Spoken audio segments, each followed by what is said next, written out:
সেই ছোটোবেলা থেকে আমাকে একটা জিনিস বলা হতো, এই বিয়ে বাড়িতে গিয়ে কিন্তু আগেই ফুচকা খেয়ে পেট ভরিয়ে দিবি না, তাহলে আর বাকি খাবার খেতে পারবি না। আমি এত বড় হয়ে যাবার পরেও কিন্তু আমাকে একই কথা শুনতে হয়। কিন্তু আমি যেখানেই যাই ফুচকা থাকলে তো আমি আগে ফুচকাটাই খাবো। তো চলো, তোমরা এতক্ষণে বুঝেই গেছো যে আমরা গোটা গোষ্ঠী মিলে কোথায় চলে এসেছি। হ্যাঁ, আমরা আবারও চলে গেছিলাম বারবিকিউ নেশনে, বিকজ কি জানি আমার প্রচণ্ডই ভালো লাগে জায়গাটা।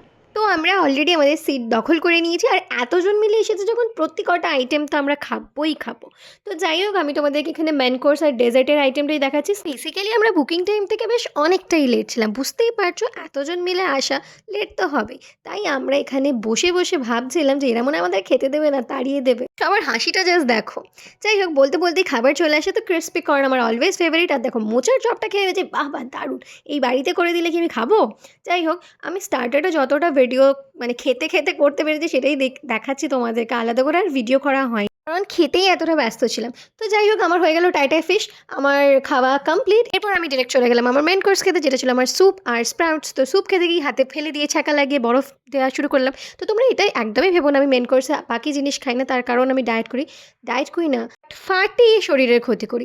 আমার নাই গোলাপ জামুন, আমার প্রতিটা আইটেমই খুব, সরি গোলাপ জামুন না, আঙ্গুরে জামুন খেতে বা যে কোনো ডেজার্ট আইটেম খেতে আমার ভীষণ ভালো লাগে। চলো, খাওয়া দাওয়া কমপ্লিট। এবার যাওয়ার পর আমরা একটা ছোট্ট টাটা ভিডিও বানিয়ে নিলাম, আর তোমাদেরকে ডেজার্ট মুখ করিয়ে টাটা করি। বাই।